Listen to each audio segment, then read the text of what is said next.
après la vaccination, je constatais qu'il y avait des enchaînements de pathologies qui n'étaient pas liées à mon âge. Et à chaque fois, on me disait « Bah Madame Soave, c'est pas de chance ». Là, on va avoir deux médecins généralistes.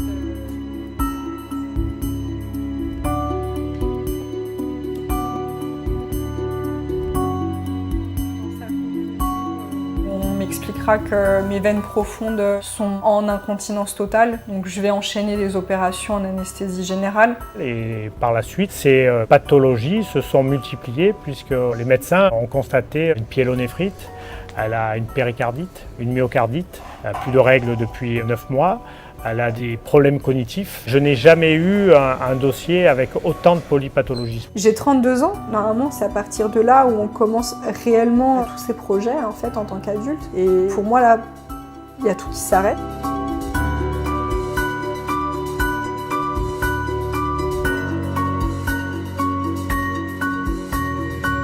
Je le regrette objectivement, oui. Vu mon état de santé aujourd'hui, bien évidemment que je le regrette. C'est voilà, un certificat médical et sur la perspective d'évolution globale, elle coche bien non défini. Quand il y a eu tout un tas de spots publicitaires nous indiquant qu'il était mieux pour les personnes âgées et les personnes à risque que l'on soit nous-mêmes vaccinés, j'y suis allée un peu réticente comme tout le monde, je pense, mais volontaire. Donc la première dose courant mai 2021 s'est relativement bien passée. Et à la seconde injection, donc le 12 juillet, ça n'a pas été la même chose. J'ai eu un goût métallique dans la bouche et j'ai eu une cascade de sensations de fatigue intense, de fièvre. Et on arrive à fin août où je fais vraiment une infection rénale importante, où je suis admise aux urgences.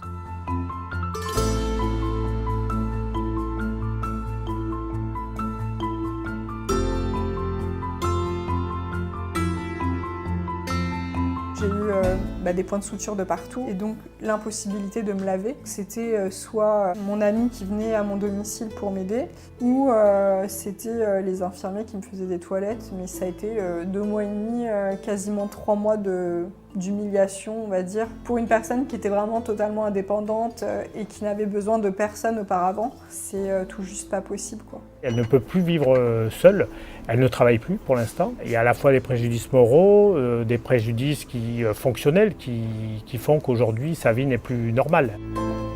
Du coup, je vais plutôt aller sur des couteaux ronds. Parce que si je fais un malaise et que je suis avec un couteau, je peux me faire relativement mal. Je dois avoir à peu près plus de 26 ou 27 malaises depuis août 2021. Nager seule, ça m'est interdit. Conduire encore moins. Pour monter les escaliers, j'évite de les monter seule parce que c'est fatal. Et l'aspect sécurité, maintenant, elle est d'office. Aujourd'hui, je vis entre la maison d'un ami et ma résidence principale quand il peut me surveiller avec ma fille. Et je vais avoir sa mère pour, en fait, tout ce que je faisais pour ma fille, en fait, elle va le faire et pour ma fille et pour moi aujourd'hui, en gros. C'est compliqué.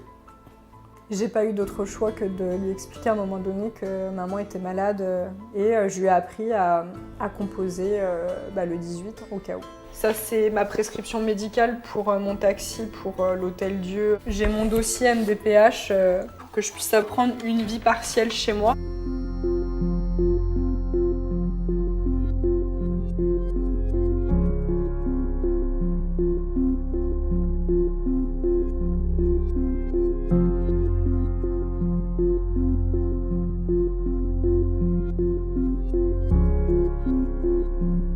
Ce que je reproche au gouvernement, c'est qu'il n'y a pas eu une liste établie et claire quand il y a eu la vaccination sur les risques potentiels. Le 1er mars, encore une fois, quand on m'apprend que ma polypathologie est liée à la vaccination de la Covid-19, on va m'expliquer que les rappels étaient trop rapprochés et donc là, on peut parler d'un surdosage.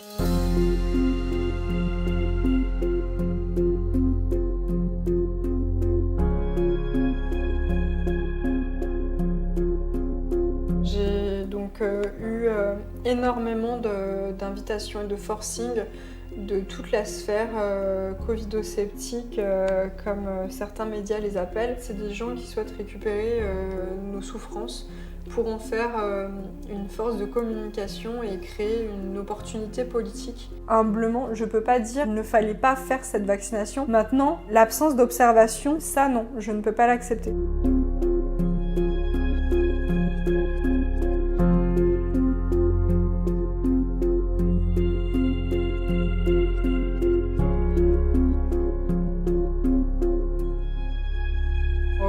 Entre tous les réseaux, je dois être entre 30 à 40 messages par jour. Moi, ce que je cherche à faire, c'est créer un flux d'informations pour sensibiliser et les personnels soignants, qui ne sont pas forcément sensibilisés, et aussi les personnes concernées, c'est-à-dire nous, receveurs de ce vaccin.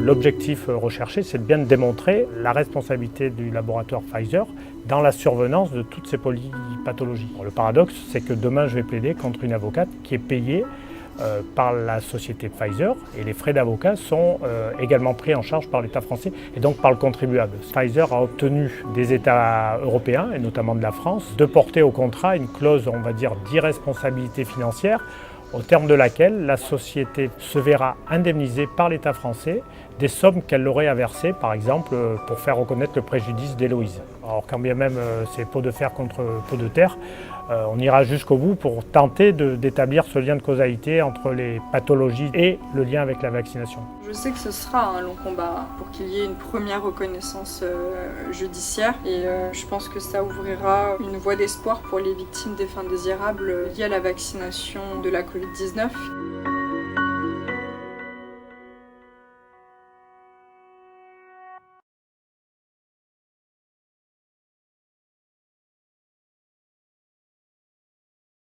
Il y aura peut-être une nouvelle pandémie, cette fois elle risque d'être beaucoup plus dangereuse que la Covid-19.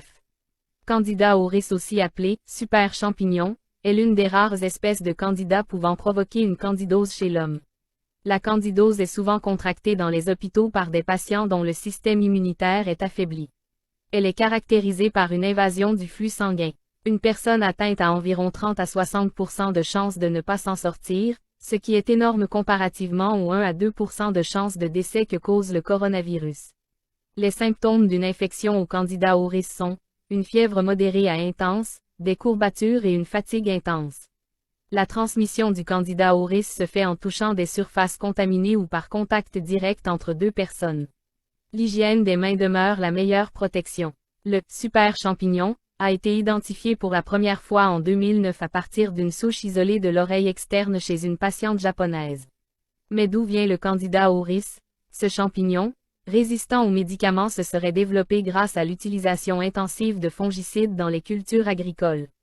Il s'est développé à cause du réchauffement climatique. En effet, la majorité des champignons se développent normalement dans un air tempéré, mais ne résistent pas à la chaleur du corps humain. Or, le Candida auris semble quant à lui très bien s'adapter à des températures plus élevées.